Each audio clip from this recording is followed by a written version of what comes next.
Hi guys, Sajjad Hussain again. Let me continue my video. This is in continuation with my last video. If you recall, I derived this equation for displacement of a damp single degree of freedom system, where ut is the displacement, and if you remember this formula. Now when I look at this formula, I recall an identity. That identity is cos of alpha minus beta is equals to cos of alpha cos of beta plus sine of alpha sine of beta. That means I have cos beta term over here, sine beta term over here. So if I can convert this into cos of alpha and this into sine of alpha, I can simplify my equation. How I can do that? Okay, let me try. So let me consider a triangle,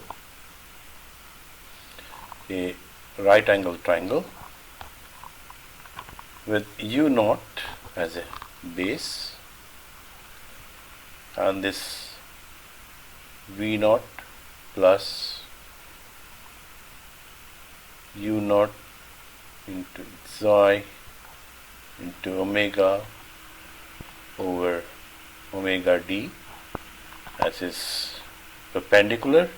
This is the right angle, and let us suppose this angle is alpha. So now I can define cos of alpha.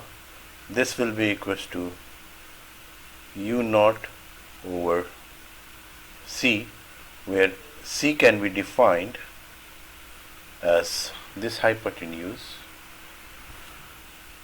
and sine of alpha will be equals to v naught plus u naught xi omega divided by omega d.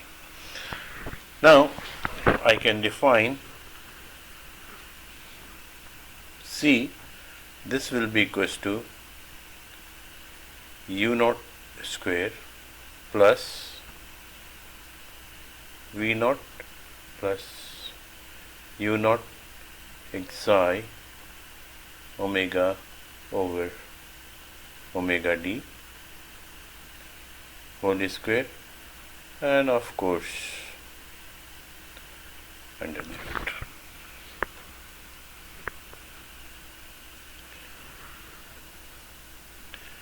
And of course from this geometry I can say that tangent of alpha will be equals to perpendicular, that is v naught plus u naught xi into omega over omega d times u naught.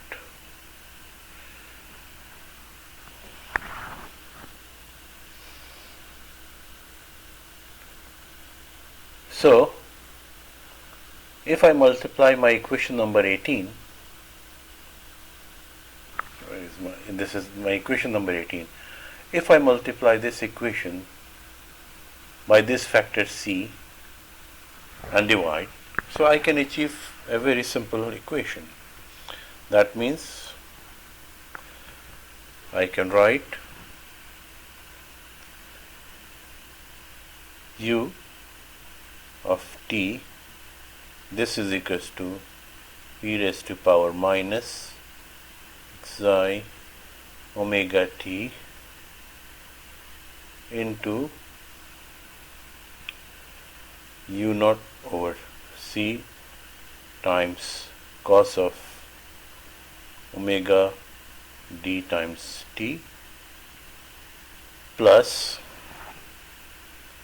v naught plus u naught xi omega over omega d, and of course c, multiplied by sine of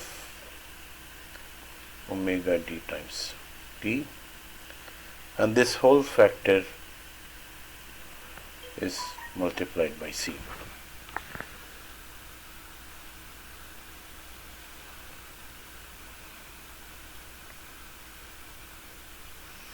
So now I can simplify my equation. That means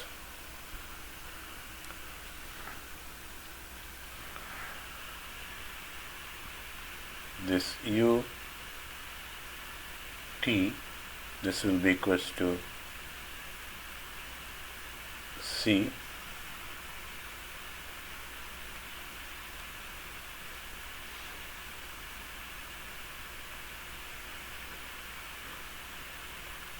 this will be equals to c into e raised to power minus psi omega t into, this is nothing but cos of alpha and of course cos of omega d into t plus sine of alpha into sine of omega d times t.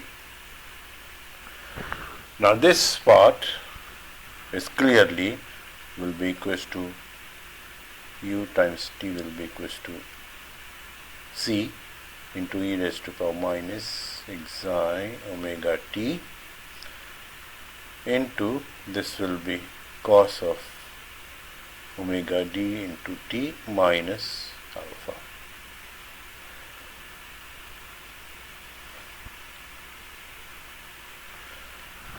So this equation is much simpler than the previous equation where we know what is c, and now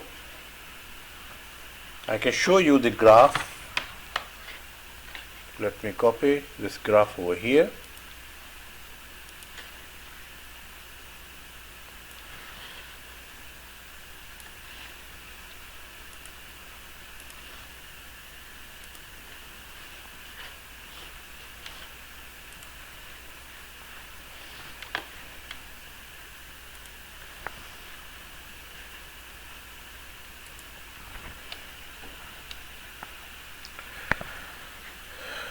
So this is the graph. Let me pull it on this side. What this graph represents?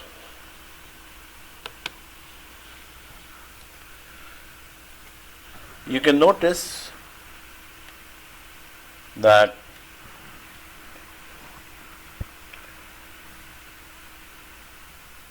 c into e raised to power xi omega t, this represents this curve.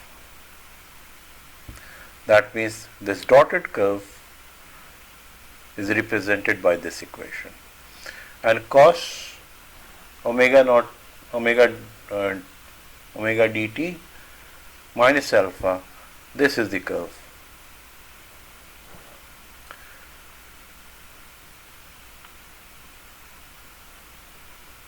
When t is equals to 0, it will be somewhere here. When t is equals to alpha, or say whatever factor this comes out to be, take it the whole factor as 0. So here it will be u naught, and then the amplitude decreases, and then this oscillation will continue. That means this underdamped system will keep oscillating for a very long period of time. So this is the result which we can infer from this equation.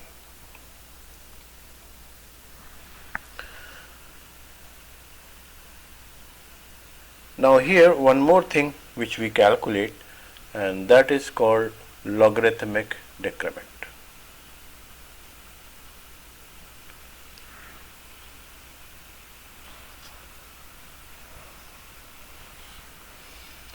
we can calculate logarithmic decrement over here.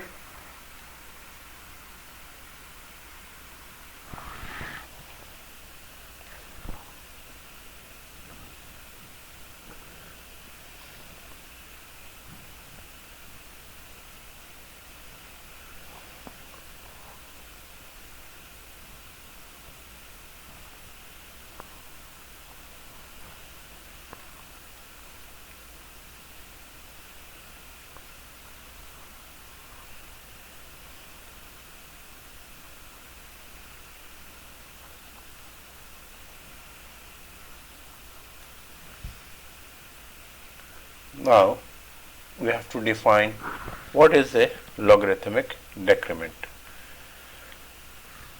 Logarithmic decrement is defined as the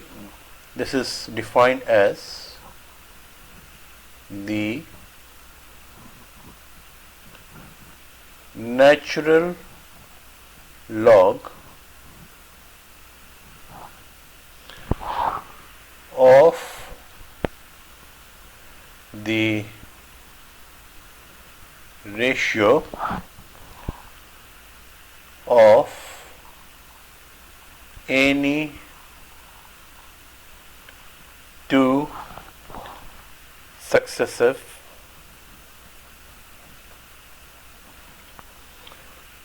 peak altitudes.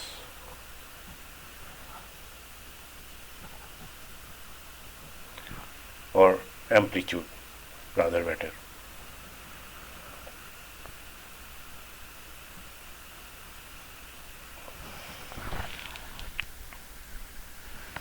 That means, say, a peak here and a peak here. So assume that this peak here is represented as U1, another peak, this one, is represented as U2.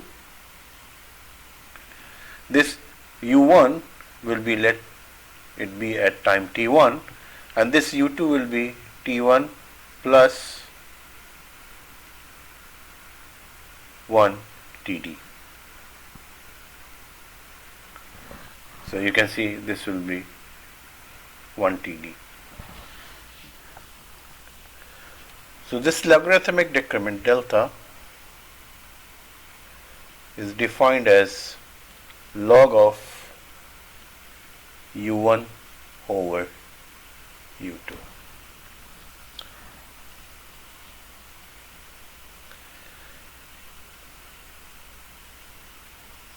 So if we notice only this function is sufficient enough, so we can say that in our previous equation we can simply take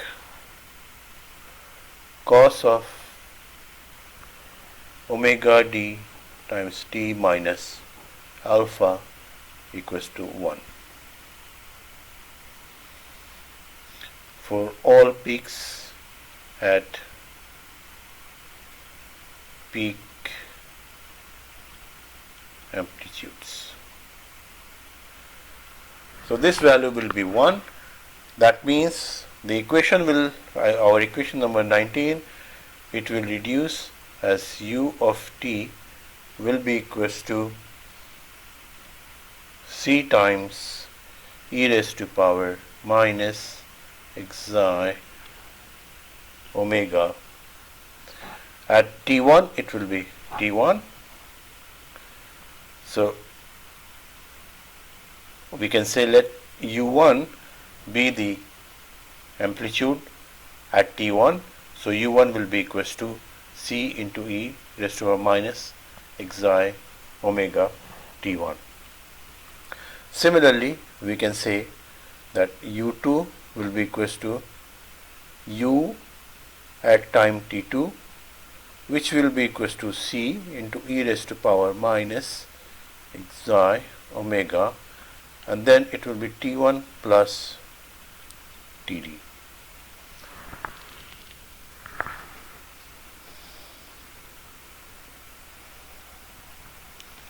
Td is the time period for this damping coefficient. Now if I take these values and put in the above equation where delta is equals to log of u1, that means c times e raised to power minus xi omega t1 divided by c into e raised to power minus xi omega t1 plus td. Okay, so of course c and c, they will be cancelled.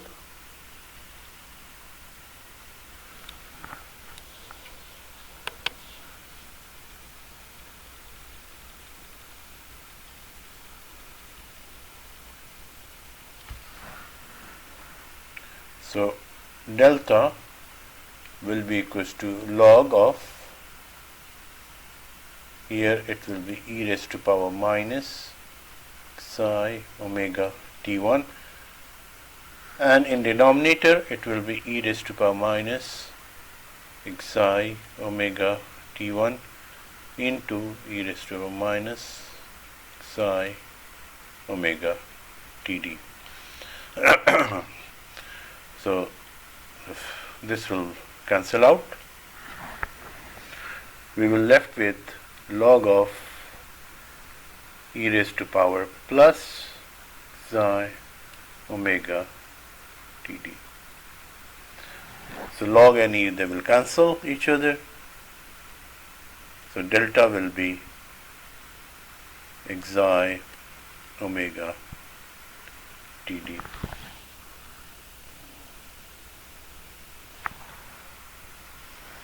So this is our equation number 20.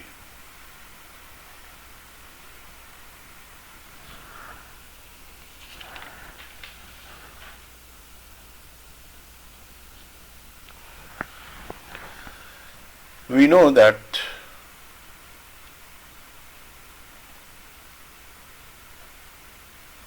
this Td is equals to 2 pi upon omega d, and omega d is nothing but omega times under root 1 minus xi square. So if I substitute these values, what I will get?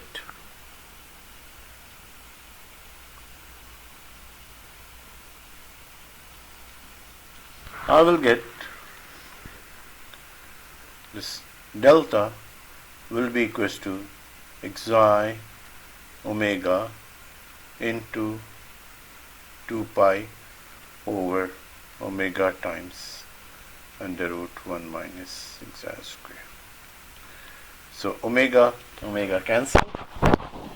So we will left with this logarithmic decrement. It will be equals to 2 pi xi over 1 minus xi square. Now we can see for xi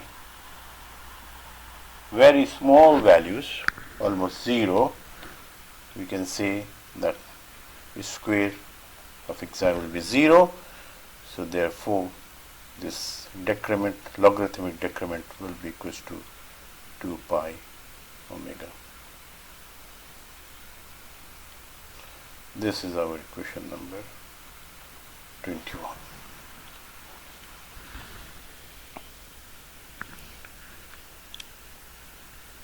So now we derived all the properties of a single degree of freedom system, of course a damped single degree of freedom system. We calculated the logarithmic decrement. We defined the logarithmic decrement as the log of ratio of the successive peak amplitudes, and this comes out to be omega 2 pi into xi, and we have already defined all these parameters. So this concludes the lecture on damped vibration. Hopefully In my next lecture I will cover something different like forced vibration or so. So for the time being I'll stop over here. Please do not forget to subscribe my channel. Thank you very much. Bye.